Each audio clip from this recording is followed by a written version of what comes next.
So my name is Charlie Ann Chacon. I am one of the associate directors of graduate admissions here at Rensselaer, and I recruit for the Lally School of Management programs. We also have Daniel Butterworth, who is joining us in the chat box. He's going to be kind of taking care of any questions that you guys may have that he can kind of gather for us to answer later on or throughout the presentation. Today, we're going to hear from Colleen Smith, who is the Dean of Graduate Students Experience and Student Success. Is that right? It's in the portfolio. Don't worry about that. Perfect. Okay. Awesome. And she's going to be talking to us about practicing self-care in graduate school. I know that when I was going through, I wish I would have learned more about this topic. I wish I would have, we get very busy with things, and, it is very important that we practice self-care. So today, Colleen, was so great. Then thank you so much for doing this for us. We're very excited to hear about it. And I'm sure a lot of our prospective students are going to love to hear from you as well. So I will go ahead and pass it over to you. Thank you so much again. And take it away. Awesome. Well, thank you so much for having me. Let's see if I can make a smooth transition to my PowerPoint slides. Okay, we're going to just do a quick share. I'm going to do from beginning. Now, can you see if someone wants to just write in the chat, can you see the PowerPoint slides, just so I know? Yes. Do you see slides that have my notes or just the slides themselves? You're good. Awesome. Okay, great. So I do encourage all of you. Thank you, Charlie and Dan, for inviting me. My name is Colleen Smith. I'm the Dean of the Graduate Student Experience. My role at Rensselaer is pretty unique in that I'm not in academia. I am in our student life division of the Institute. And so my role is to work with graduate students in various capacities, sometimes meeting with them if they're struggling, and meeting with them, partnering with them when they are, maybe looking to do programs, professional development opportunities. And so today's topic is near and dear to me because a lot of times when I meet with graduate students, we really get down to the basics of, are you taking care of yourself? As some of you may know, self-care is kind of a buzzword and it means many things to many people. I do encourage you in the chat if there's strategies or activities that have helped you with self-care. I would hope that you share that with one another in the chat because we're all kind of working together on this topic to support one another. Crowdsourcing self-care practice. A quick disclaimer, I'm not an expert on this topic. I consider this presentation to be more of me curating information that I've found to be helpful, knowing that there's way more information out there in the world, and so this is probably limited, and so I really hope that you all can rely on one another. There also are a lot of links. I did share the PDF of the slide deck with Charlie Ann, and so if you're registered, she has your email, she can share those slides with you. Okay, let's see if we can transition here. Okay, so today's agenda, we're going to first talk a little bit about stress. This whole presentation could be about stress. That's not the purpose for today, but kind of laying that groundwork of why self-care is important and how stress kind of creates the need for self-care. Then we're going to kind of define self-care. We're going to talk, the majority of our meeting today is going to be about strategies. We're going to talk a little bit about self-care during a global pandemic. I think it would be irresponsible for me to not touch upon that. And then we're going to open it up for questions.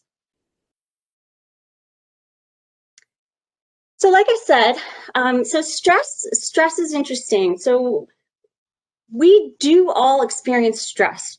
Positive stress is the byproduct of the demands or changes in the environment, and it's usually a motivator of action, and sometimes it can be associated with a challenge.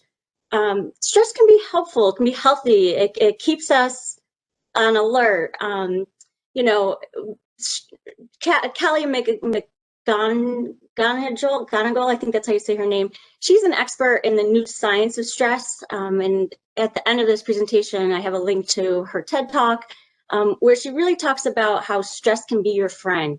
And she offers the definition of stress is what arises when something we care about is at stake. And really her whole expertise is how do we manage that stress? Unfortunately, you know, many of us do experience stress in a distressful way. And graduate students have been known to experience higher levels of stress than the general population. And that's because there are a unique set of pressures. Sometimes it's the expectation to stick to deadlines. You have multiple demands on your time. You know, you might have a relationship with your advisor that's stressful.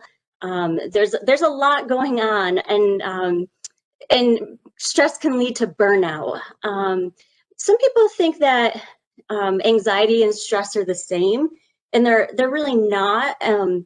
Although anxiety can lead to stress and stress can lead to anxiety, we're really talking more about just stress in general. Anxiety is described as, you know, unhelpful thinking patterns when we experience when our mind fixates on threat, uncertainty, negativity. And stress, again, some of it is positive, some of it can be negative. So I say this with caution because some of those early warning signs of stress are headaches, sleep disturbances, difficulty concentrating, short temper, being dissatisfied. And then there's some real serious health-related issues that if you don't address the stress can lead to cardiovascular disease, musculoskeletal disease, psychological disorders, cancer. I don't say this to scare you, but I'm sure some of you know that the basic stress can lead to other larger health-related issues. So what is self-care? So I really appreciate the definition that Active Minds gives for mental health or self-care. Active Minds is an organization that's represented at many institutions. Self-care is important to maintaining a healthy relationship with yourself. It means doing things to take care of our minds, bodies, and souls by engaging in activities that promote well-being and reduce stress. Doing so enhances our ability to live fully, vibrantly, and effectively. The practice of self-care also reminds both you and others that your needs are valid and a priority. I think that's a pretty accurate definition of how I see self-care. I also like, you know, this definition that Susanna Joy Winters delivers, where it's the deliberative taking care of your well-being through restorative activities. Self-care is learning and relearning what activities and strategies work best for you. There's not one way or one method of self-care. You have to kind of work with different activities to see what works for you. And we say practicing because practicing self-care means that you're constantly looking to improve yourself, improve how you can take care of yourself. Again, exactly why I'm not an expert on the topic. So first we're going to talk about self-care strategies, or as they are called, restorative activities. This is, we're going to talk about the basics, having a self-care checkup, developing a growth mindset, some stress prevention steps, and then asking for help. So this is the bulk of our presentation. So when I see the basics covered, I actually don't think they're basic at all. So I would like to cross out the word basics and say essentials. So this is the sleep, nutrition, movement, exercise, making sure that you're breathing, taking breaks, and socializing. So starting with sleep. Sleep is a necessity. It's not a luxury. Your top performance, your emotional health, your well-being, it depends on adequate sleep. I know some of us, and I've done it too, joke about, oh, I only got a couple hours of sleep last night, or, oh, I stayed up really late to do, finish this assignment or to work on this presentation. And although, sometimes, you feel the need to do that, you may not be performing your best. So you have to make sure that you're getting the correct amount of sleep. Does anyone know how many hours of sleep you're supposed to get each night? You can put it in the chat. 8? Yep. Yeah, okay. So that's good. Yeah, so that's awesome. I hope everyone's getting that. So they do say that the regular sleep schedule should be about 8 to 9 hours per night for adults.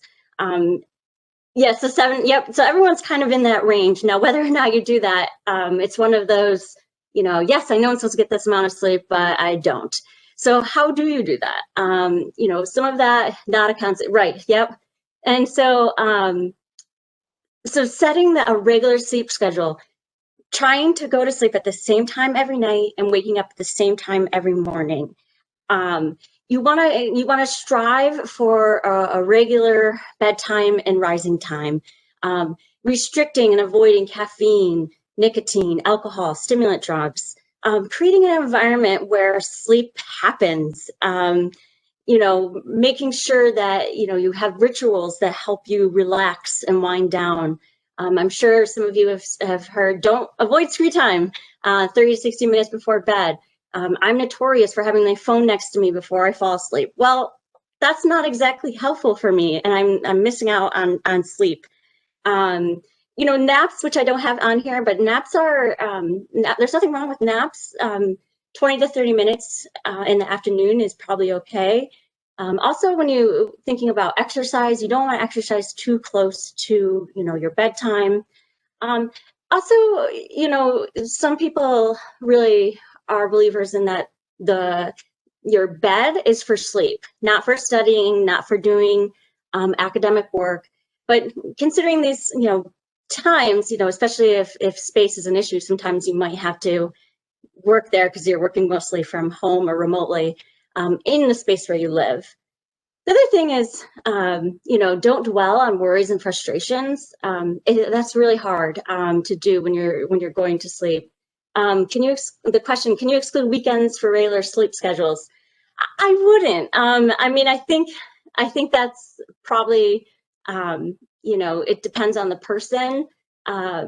Sorry, now I'm going to the chat. I shouldn't be going to the chat. We'll come back to the questions in a little bit, but based on research expertise, I have found that you should stay regular no matter what day of the week it is. Remember, sleep allows your brain to take in more information more fully. It helps you to better synthesize new experiences. When you're sleeping, your brain is busy. It's organizing, correlating memories. Maybe you're stuck on a research problem or an assignment. You will actually do better if you get that sleep. Sleep is when your body is in repair. Sleep helps you with that, correcting the damage that's been done during the day. A good night's sleep, it can lower blood pressure and elevated levels of stress. And it's really, I'm sure some of you know that a good night's sleep really makes you feel better in the morning. So please sleep. There is this link on here that is to a sleep log. I don't know if any of you have ever done a sleep log, but I definitely downloaded it and we'll try it out soon. So then we have our good friend nutrition. Eat brain food, research what foods will boost your brain. Obviously start by cutting out processed food and sugar. Easier said than done. Looking at what foods improve your mood, your energy level, decrease your inflammation. I referenced this book that actually a graduate student did as her thesis, I think of like more than 5 years ago, where she created a book, and you can download a free version of it to eat well on $4 a day. In graduate school, money is tight for most people, and so a lot of times we hear, oh, but eating well is expensive. Well, she proves that it's not, and so I highly encourage you to check out her work. In terms of nutrition, yes, good, yes, okay, great. I have a second voice on the Good and Cheap Great Cookbook. The links to that cookbook and other links on here, you will have in the PDF when you receive it, a PDF version of these slides. I have links on here to, knowledgeable experts when it comes to basic nutrition, how much water you should drink, why it's important to drink water. I don't go too much into depth on nutrition as much as sleep because, the information is out there. And so figuring out what works for you. And, that there's certain foods that make you feel better than other foods. And so keeping track of that food, knowing what, in grad school, what should you bring with you during the day, planning that out ahead of time is recommended. All right, movement, exercise. So some examples of this are stretching, yoga, actually bird watching. Right now we have, my backyard has been a very popular spot for birds to congregate and then take off to where they're going next. It's been very interesting to watch. Going on walks, hiking, biking. There's research that shows that even moving for 3 minutes improves your mood. Again, this is Kelly I'm probably saying her name wrong. Kelly McGonigal. She really believes that, getting up from your desk, we're sitting at a desk most of the day, at least I am, doing jumping jacks, standing, and, doing some boxing punches for pretend, do wall push-ups, just dancing. It helps you, it increases your mood. It makes you feel better, put on a favorite song that you like dancing to, move around. Anytime you can move your muscles and get your heart rate up, you'll get a boost in dopamine and that sense that you're alive and engaged, feeling connected, feeling your strength. Even just putting your hands up, stretching at your desk is a good way to go. I say this because I think when we consider exercise, some people think, oh, I must go to the gym every day, or I must run, 30 minutes per day. And although that can be a goal, it's not, you don't have to start there. I will say when I was in a graduate program, I actually started running, and I ran more then than I do now because to me it was important to include that. And it was a stress reliever, so that was a new thing for me. All right. So breathing. So I need to remember to breathe. Basically, mindful breathing, it helps to center you. It creates that self-awareness. It refines your focus. I'm so good at talking nonstop when I'm giving these presentations. I can't see your faces. I don't know how you're responding. So I just talk. I need to slow down, take a breath. Meditation, it helps reduce stress. It increases calm, clarity, promotes happiness. I have questioned whether or not I can actually meditate, but I have tried and I continue to try. Again, it comes down to that practicing. Belly breathing is a way where, you can practice about for 5-10 minutes a day, not much, where you inhale gently and then lightly and slowly count to 4. You expand your belly, hold the breath for a count or 2, and then slowly exhale through your mouth for a count of 6. I do this sometimes when I'm having trouble sleeping. I will do the belly breathing, and it really is shocking how much it really just slows down, everything, my thoughts, because I'm focusing only on the breathing. A lot of us have breathing difficulties where we have shallow breathing. We might be breathing in too quickly. Our over breathing, which is when we're breathing in more air, or you feel like you're not getting enough air. And so you might yawn or sigh frequently. Breathing difficulties are mostly associated with auto stress. When you have problems with your breathing, you lower the amount of carbon dioxide that's normally in your blood, which again can lead to that shortness of breath, that chest tightness, that tingling in your numbness in your arms, feeling dizzy, lightheaded, feeling weak, your heart is pounding, sweating, hot flashes, headaches, feeling sick. Breathing is so important. There is Meditation 101. This is, again, is a link. I highly encourage you to check it out. It really debunks that, anyone can, that it's too hard for me to meditate. And so it's really helpful. There's also, some guided meditations. There are plenty of apps available that, you can check out. Some are for cost, some are not. The New York Times actually put together some 1 minute, 3 minute, 5 minute, I believe, meditations. There's actually a body scan that's 12 minutes, and that link should get you there. All right. So we have to take breaks. Distractions are necessary. You need to incorporate distractions in your graduate program. There are so many of us that think, I have to do nonstop. I have to work nonstop. I can't take a break. I need to just continue going. Well, that's actually going to, it's actually not going to, you're not going to be as productive. Again, all of these things are about self-care, kind of positive self-talk, making sure that, you're turning off that negative self-talk, especially when it comes to sense of belonging in grad school. You belong in grad school. If you get into grad school, you're meant to be there. Imposter syndrome and feeling like a fraud is very common. And knowing that you can challenge that and say, nope, I've got this. Hobbies and interests, don't forget about doing those things. I remember being in a grad program and I had just recently learned how to crochet. And I told myself, okay, I have to finish all of my assignments, all of my papers for the end of the semester before I can crochet again. Well, that actually put a burden on something I enjoyed doing. And so I changed my perspective and really said, okay, how do I incorporate crocheting at the end of the day?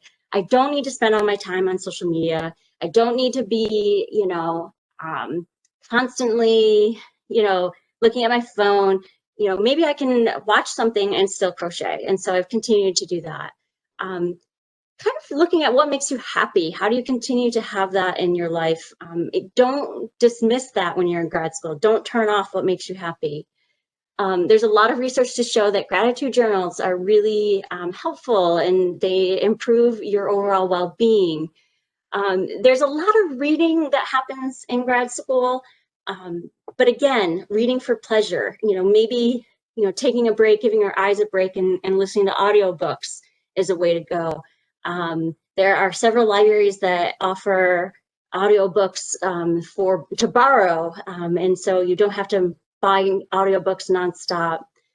Finding out, what sort of creative, activity can you engage in? I know recently in this, global pandemic, I've really gotten into watercolors, and I have way too many, watercolor prints that will probably just sit on my shelf, or maybe make good holiday gifts for people, who knows. And then, if you need help, if you need a guide, there are happiness calendars out there where there's a task each day. This link goes to Berkeley's, I think it's the Good Center. And so, that there's suggestions for what to do each day. And then there's a link here that's, what makes you laugh, what's fun. This is, how can we learn life lessons from a hedgehog who's celebrating their birthday, which I highly recommend. So again, part of the essentials of self-care is social support. Who will be in your corner? How will you be there? Who will be there? Who's there now in your life, and who will be there when you are in a graduate program? Keeping your friends and family close. So having a community that lifts each other up. Being around some people that are empathetic, that offer emotional support, who can offer practical tips and advice, and you can give that back to them. In grad school, it's very common to compare yourself to others. Don't do that. Everyone has a separate journey. Of course, where there's a mindset that you're in competition, or you're all going to get the same. You're looking for the same jobs, and you want to have the best papers and the most amount of publications. But everyone's on their own journey. Don't compare yourself to others. I think it's important that you have both people in your life that understand what you're going through and understand grad school, and those who don't. Don't disassociate yourself with, friends and family who don't know what grad school is all about, or don't know what it's like to be a grad student. That's okay. It's okay for them not to know. It helps you stay grounded with what's important to you. And then, of course, creating new support systems, having multiple mentors. Rensselaer has a very active, and I know someone from our alumni association, Rensselaer has a very active alumni association. I know that there's, they're there for grad students just as much as undergrads. And so, when you look at a program, when you get accepted to a program, how can you be connected to these additional people? There's also mentoring options in the virtual world. So, I'm a big believer in Twitter. I don't think Twitter is 100% negative. I think there's a lot of support and individuals out there, especially in academia, that want to provide mentorship and support to graduate students, academics, and I've seen it. I witness it, and I follow these people, and I think they're great. So those are our essentials. So another strategy, another activity is doing that self-care checkup. So again, thinking about, these self-care, the essentials, what you need to kind of, it's Maslow's hierarchy of needs. What do you need to, at your base level?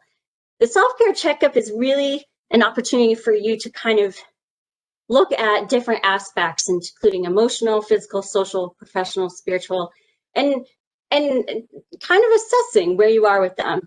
I do have some links here. I really do like Olga Phoenix's self-care wheel, and she actually created a new resilience wheel. You can download them for personal use, not for presentation, so I didn't include them in here.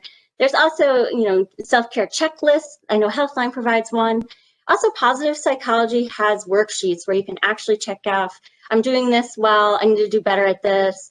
And I think it's a good way to kind of make an action plan for yourself, to keep yourself, to have that checkup, just like you would do a normal medical checkup, go to the dentist, do that self-care checkup. The birds are outside. I wish you could see them because there's so many of them. Maybe you can hear them. I'm not sure. All right. So some of us need steps. We need to, another activity is, how do we break down when stress hits us? And so some of that is, going through a set number of steps that is associated with self-care. So the first step is identifying the problem, focusing on what is the situation, what are the perceived levels of stress, what is your health like, are you satisfied? Considering solutions, how can you target areas for improvement, thinking about ways to make changes, and communicating those plans or those ideas with appropriate individuals.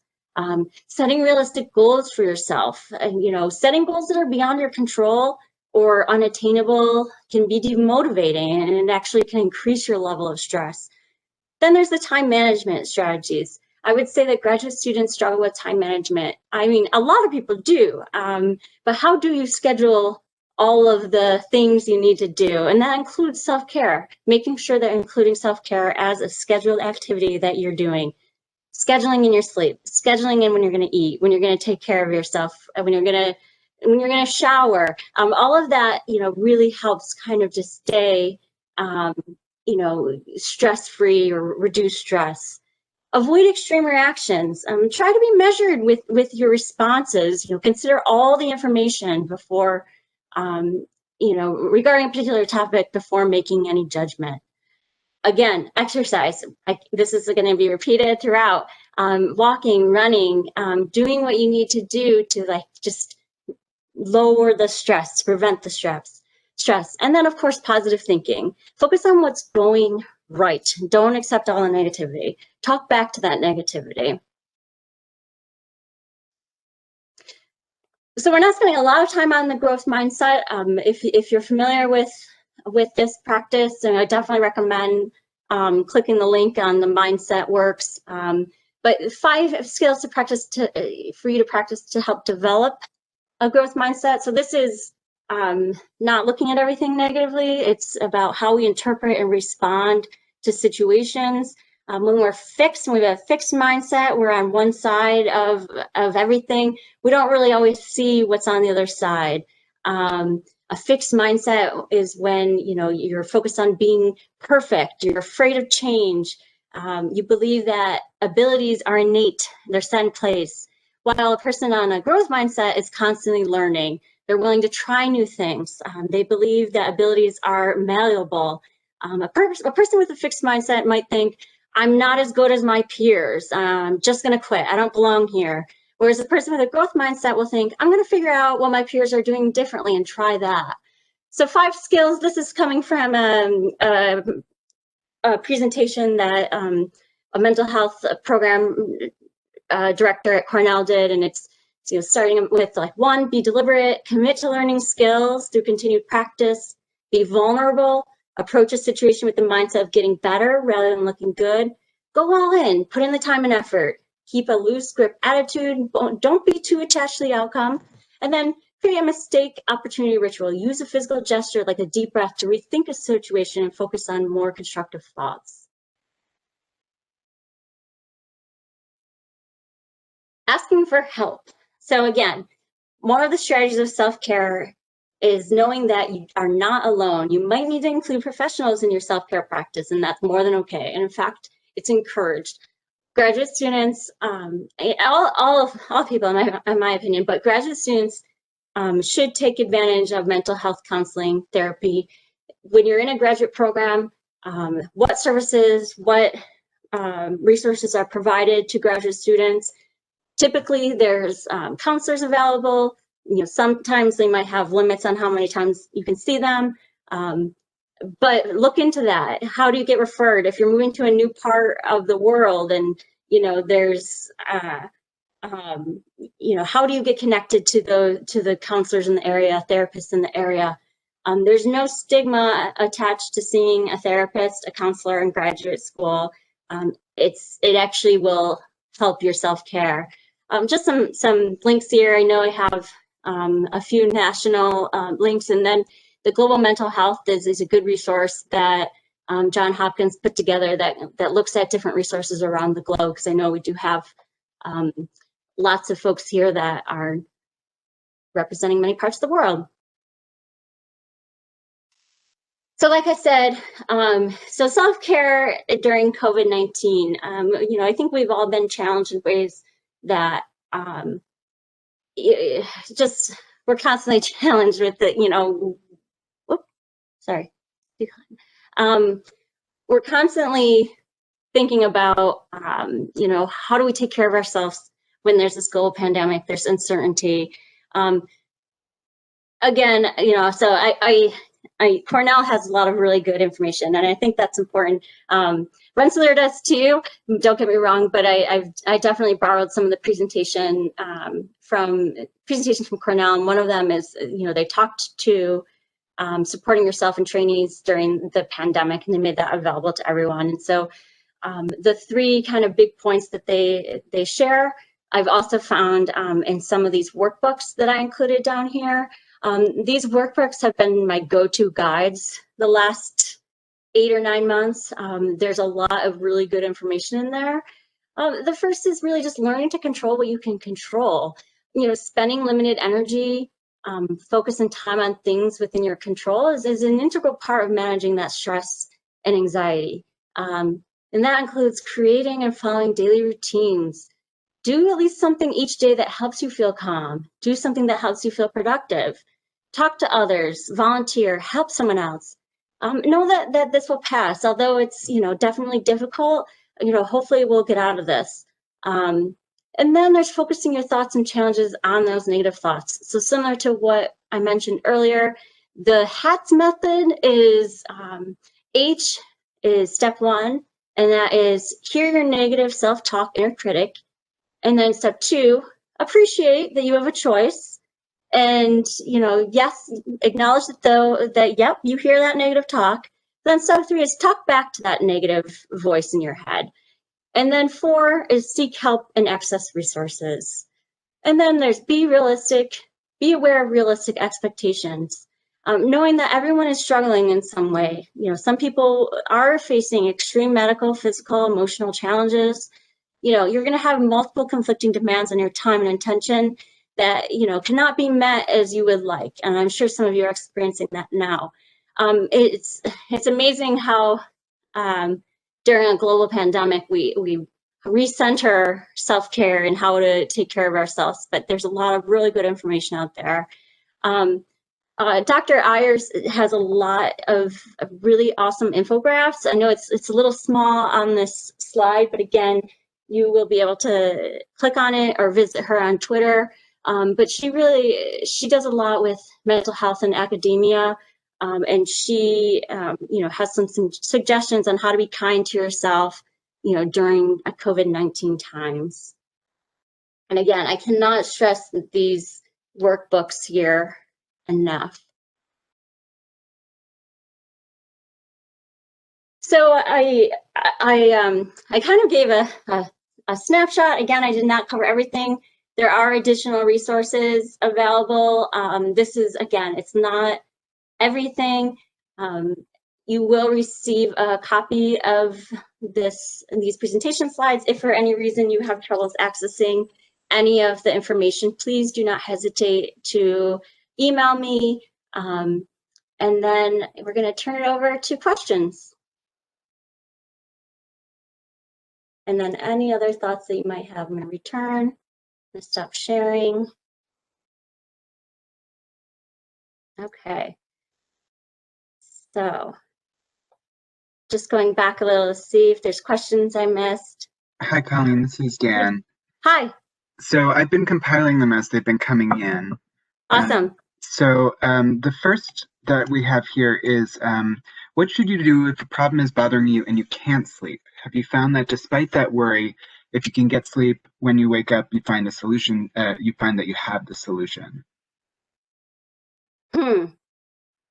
So you can't fall asleep, and then you do?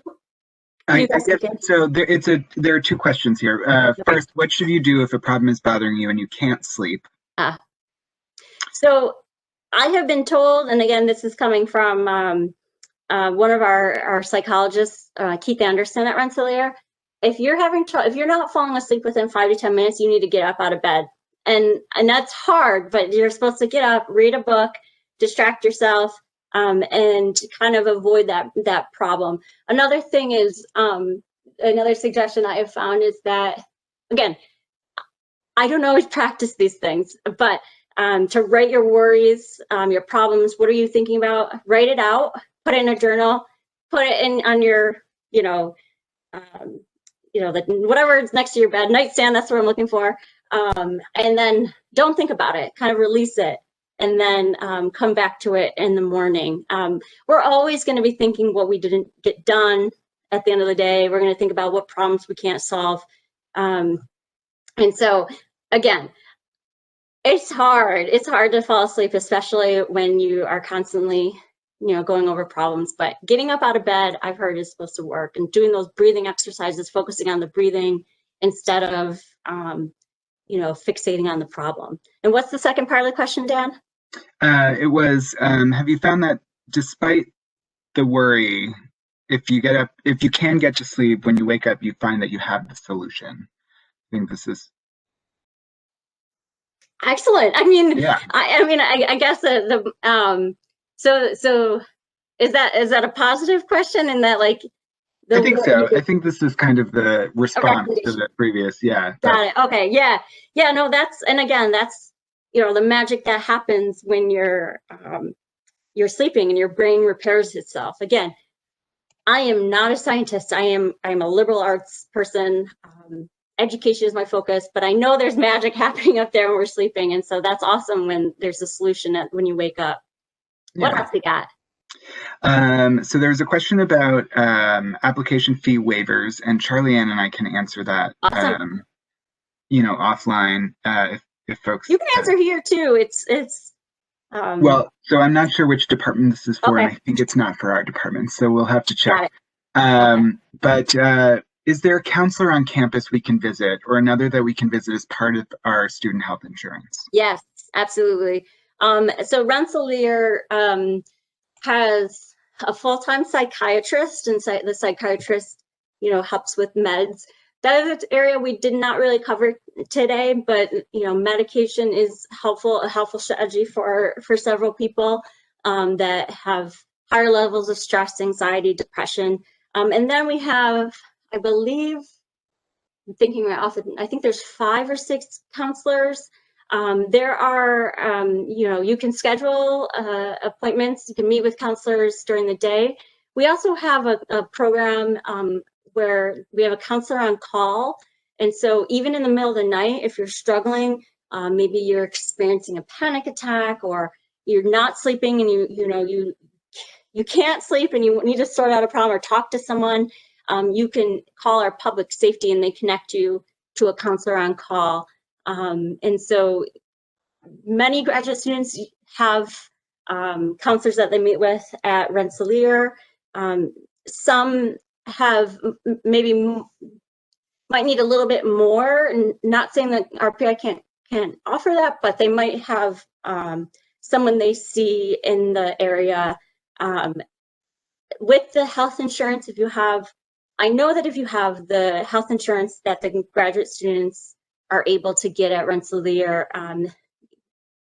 your counseling sessions are free at Rensselaer. So if you go outside, sometimes there might be a copay, but that's all included in part of your health insurance, and you pay a health center fee.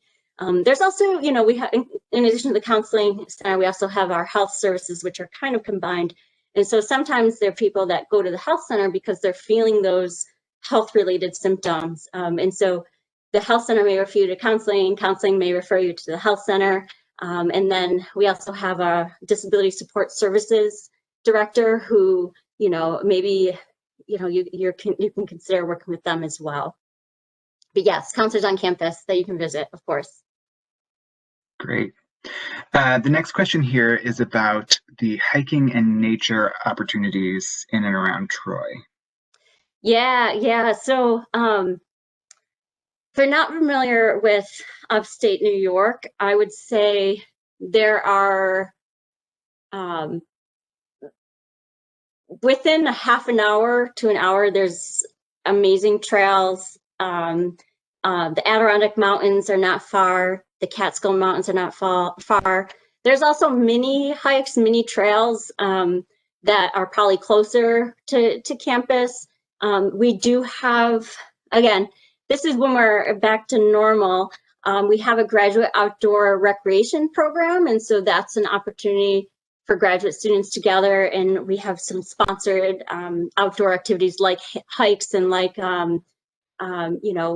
kayaking, canoeing, and so hopefully we'll return to that soon. But I do know that there, even if you don't have a car, you can access different hiking areas within the region. And there's many other graduate students that also rely on nature hiking as their self-care strategy.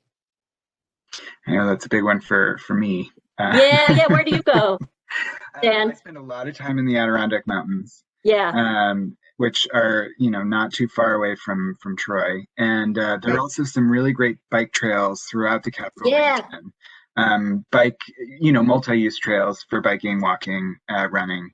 And those are great, especially the ones along the river. Yeah. I was going to say too, we have the city of Troy has a bike program where you can borrow a bike and kind of rent it for a little bit, and so that's nice. And you can usually find used bikes at a reasonable cost, as well. The next question I have here is, what are your thoughts on Stoicism and self-care? Are Stoic practices a good way to deal with life problems? Oof. Oh, geez. Okay. So you're thinking like, okay, so this is a philosophical question that I'm not sure it says Stoicism, correct me if I'm wrong, it's like hardship, and I'm sorry, I don't know what you mean by Stoic. Can you explain Stoic practices? All right, so I'm doing a quick search myself. It's a Greek philosophy informed by logic, views on the natural world. Okay. Uh, Yeah, I mean, I think it's worth exploring. I mean, if you know, logic in making sense of things is part of self-care. I mean, I don't have the knowledge base to really go into that, but William, I suggest, you know, you definitely explore that more if you're interested in that, and then share back with us if Stoic practices are a good way to deal with life problems. You know, some people are more logical to make sense of things. You know, that is the way that they have to do it. So report back to us. Sorry, that was avoidance. So someone asked about RPI having a club directory. Yep. For something like a crew team or outdoors clubs, and someone posted a link in the chat Thanks, box. Brad. Yeah, so that looks great. There's another question though. Are grad students able to get involved in the arts in and around campus? I play in ensembles in undergrad and would like to keep that up during grad school. Yeah, I mean, you know, I know that we do have, I think we have, I don't know how to join, but I know we have an ensemble that is made up of Rensselaer students, maybe even community members. We'll have to, Jonathan, we'll have to find that and send it to you. Yes, there are ways to get involved in the community. You know, I know a grad student was part of an Albany choir, and so that was really important to him. You know, there are opportunities to get involved in like the local arts initiatives within Troy, within Albany, the Capital District. When I say Capital District, I'm meaning there are three kind of big cities, big in the sense of like they're larger than the other areas, and it's Schenectady, Albany, and Troy.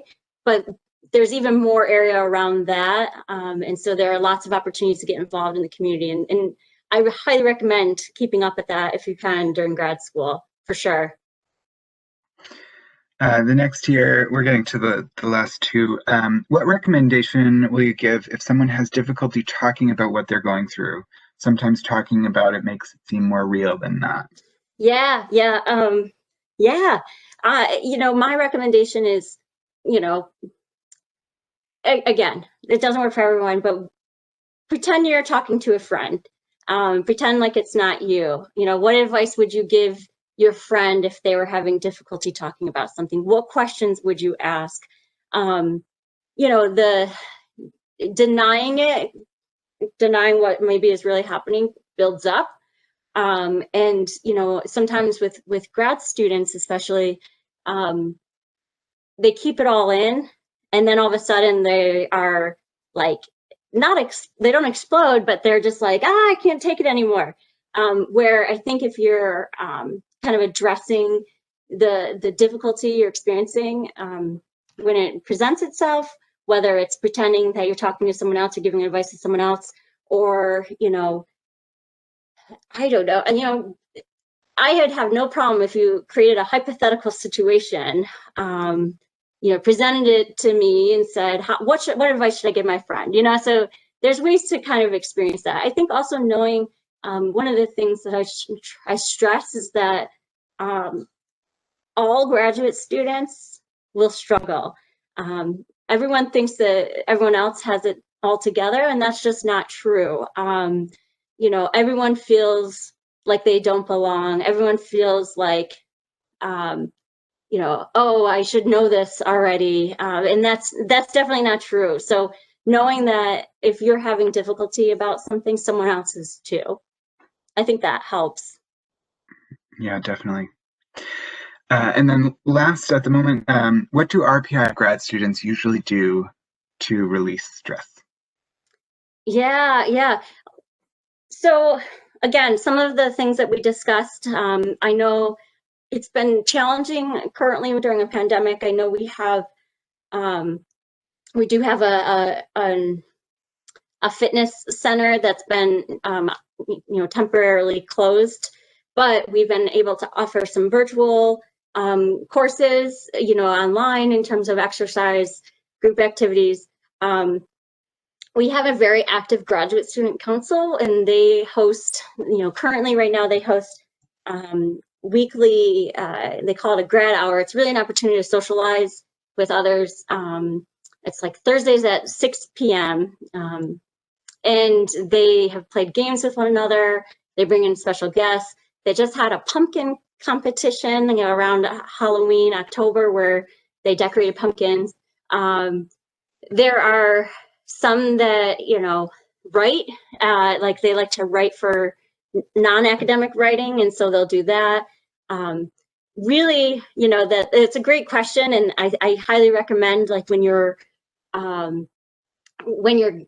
talking to current grad students, because I think that's really important, is asking them what they do to release stress, what are their self-care practices, and they'll share them with you. So definitely a good question to ask. Yeah. Okay. Yeah. Okay, great. So I know that I have a private message, and it's about GRE and TOEFL, and so I'll have to refer that to grad admissions. If you want to stick around a little bit after, we can maybe address that question. Yes, but hopefully you gained something from this presentation. Again, like I said, I'm not an expert. I curate, I find material, I share it, and that's part of the role that I have at Rensselaer, is helping grad students navigate what works for them in terms of self-care and practicing self-care. So thank you for coming, and I'll stick around if you have any questions, but you're free to go. Thank you.